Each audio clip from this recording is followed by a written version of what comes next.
Blog Talk Radio.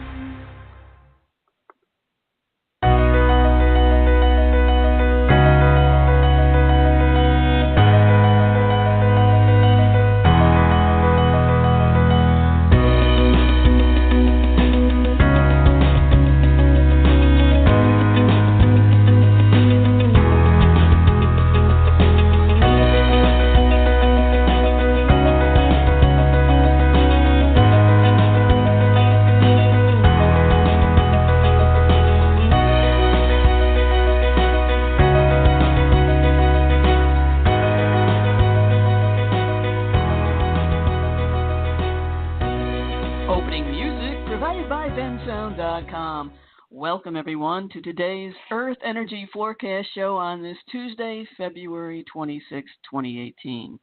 Thank you for joining me today, or if you're listening later to the podcast. What a wild winter we are having. More records were broken this past week. Minnesota set a new snowfall record for February, and on February 21st, Flagstaff had 3 feet of snow, breaking its one-day snowfall record. The same storm brought snow to Malibu and Las Vegas, flooding rains and deadly tornadoes to Mississippi, and damaging winds to the northeast. Gale force winds blew in Italy and Croatia. A Category 4 super typhoon with winds of 155 miles per hour battered Guam on February 24th. A 7.5 earthquake hit Ecuador on the 22nd. Watch for more earthquakes and volcanic activity for the next week as Uranus makes its way back into Taurus and with the current solar conditions. Meanwhile, meteor events are on the rise. On February 18th, a meteor near the Mayotte Island in the French islands near Madagascar exploded over the sky. On February 1st, there was a meteorite over Cuba, and on February 9th, a fireball was witnessed over the skies of Venezuela. On February 12th, a meteor was seen over central Florida until it exploded over the Atlantic Ocean with a force of 100 tons of TNT. On February 15th, a meteor was seen over 5 countries of Europe. The rate of meteor events has increased since 2012, according to the American Meteor Society. NASA satellite image recently revealed a huge crater under the Greenland ice that was created by a meteor. My insights as far as this current energy and for this week, well, all I can say is I woke up the other day with this in mind. When everything changes, all you can do is change with it. And that's really the energy of this week. There's going to be huge changes coming next week, and we're going to have someone here as a guest next Tuesday talking about those changes, those astrological changes that will bring in much more changes, not only Earth changes, but changes in our own lives. So this week is a lot of take a big breath, watch out for more Mercury in shadow stuff. I've had more Mercury retrograde things before Mercury retrograde has really officially started. But just keep taking deep breaths. We will get through it. Yes, it will be a monumental Mercury retrograde. And it's just the way the energy is. And this is really the times to ride the waves of change. And you can go back in the archives, and I have a show that talks about how you can, ways that you can ride these waves of change. I encourage you to go back and listen to that show. So for today's show, it's all about electromagnetic radiation, what it is, where does it come from, what are its effects, and what do we do with radioactive waste. I'm sure the show will get some glowing reviews. Pardon the pun. Electromagnetic radiation comes in the form of radio waves, microwaves, ultraviolet light, X-rays, and gamma rays, in ascending energy and higher frequency. We are exposed to radiation every day just by going outside or by using your cell phone. Radiation occurs naturally from radioactive elements within the Earth, such as radon, and from sunlight. We are exposed to man-made radiation from microwave, TV, radio, and cell phone towers, and of course our cell phones. Radiation exposure is measured in millisieverts for radiological protection standards. The amount of background radiation in North America averages 3 millisieverts per year. Worldwide, the amount is 2.4 millisieverts per year. The current limit for nuclear industry employees is 20 millisieverts per year, down from the previous level of 50 millisieverts per year. A flight crew averages 5 to 9 millisieverts per year. With the increase in cosmic rays penetrating the Earth's atmosphere, the aeronautic industry pays close attention to the amount of radiation exposure for those that make their living in the sky. The effective dose from a pelvis and abdomen CT scan is 10 millisieverts per year. Short-term exposures to 100 millisieverts can cause cancer. Let's talk about nuclear radiation for a bit. There are 3 types of nuclear radiation: alpha, beta, and gamma. Alpha radiation is helium nuclei emitted from uranium and radium. These waves cannot penetrate the skin. Beta radiation is fast-moving electrons that can penetrate the skin but are easily shielded by wood or aluminum. Gamma radiation includes highly charged electromagnetic waves such as X-rays. Neutrons produced during nuclear fission reactions inside nuclear power plants can be destructive to human tissue. Gamma radiation is the only type of radiation that can make non-radioactive materials radioactive. Currently, there are approximately 100 operating nuclear reactors in the U.S., and each of them produces approximately 20 metric tons of uranium per year. This results in over 65,000 metric tons of spent fuel rods, enough to cover a football field 20 feet deep. The spent fuel rods are generally cooled in a concrete, steel-lined pool for between 3 and 10 years. After this, they're transferred to an on-site dry concrete and steel cask. Some reactor sites may hit their limit for capacity of these spent fuel rods. Finland, France, Russia, and Sweden are all ahead of the U.S. in their nuclear waste management. The U.S. was supposed to create at least one national permanent repository for this waste. That repository was to be located on Nevada's Yucca Mountain, about 100 miles from Las Vegas. The nuclear waste policy of 1982 required that a national repository be built, but opposition from people in Nevada and those opposed to nuclear power curtailed its creation. Nuclear power plants must set aside money to pay for the storage of spent fuel rods on site. As you can imagine, it's quickly becoming a logistical and administrative nightmare. At 74 sites around the country, spent fuel waste is accumulating with nowhere to go. In 34 states, including Maine, Florida, Pennsylvania, and New York, reactors had to close. The Blue Ribbon Commission on America's Nuclear Future, created by the Obama administration, issued its final report in February 2012.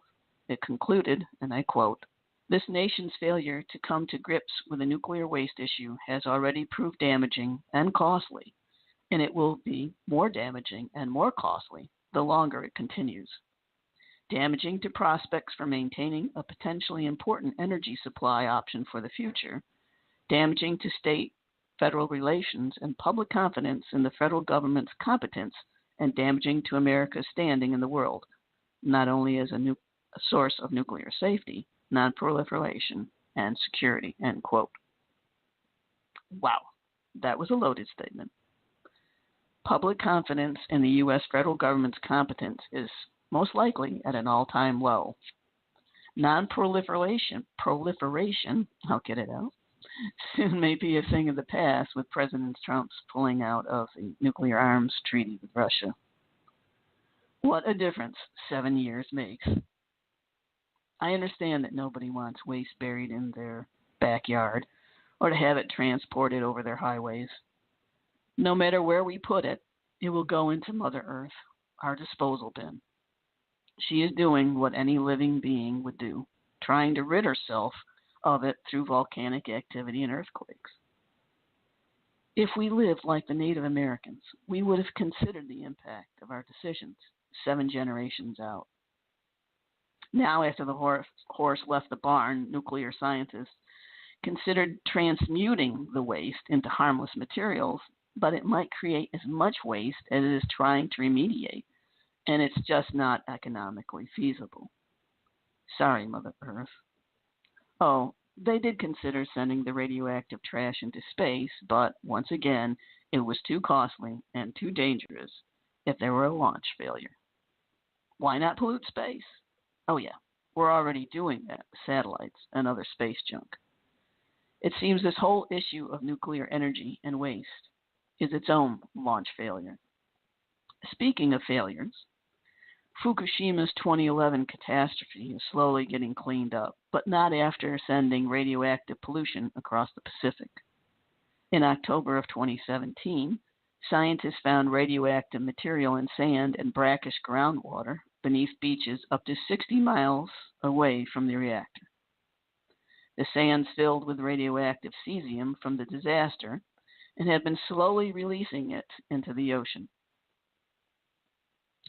Let's turn to solar radiation now. Half of this electromagnetic energy lives in the visible short wave range of the spectrum, and half of it is in the near infrared, with some in the UV range.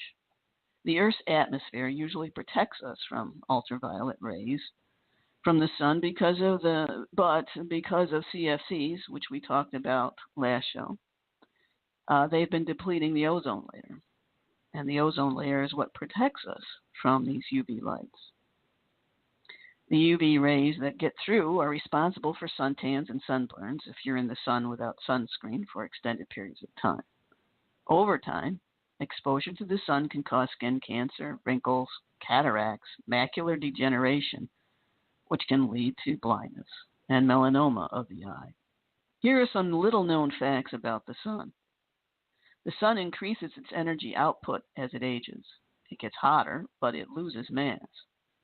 Every 150 million years, the sun loses the equivalent of the mass of Earth due to the solar wind. It's lost 30 Earth masses over its lifetime due to the solar wind, and 95 masses from fusion, converting hydrogen into helium. But don't worry, scientists estimate that the sun has about 1 billion years before it goes out.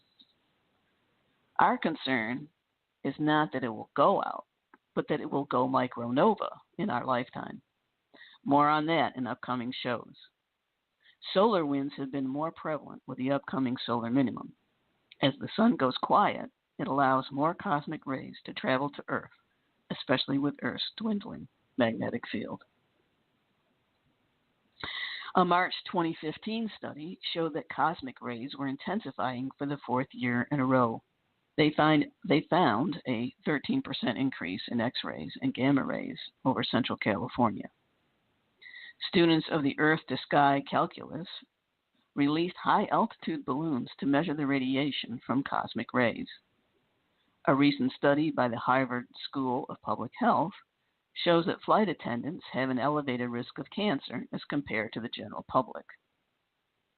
As I stated earlier, they receive 5 to 9 millisieverts per year as compared to the general world population of 2.4 millisieverts per year.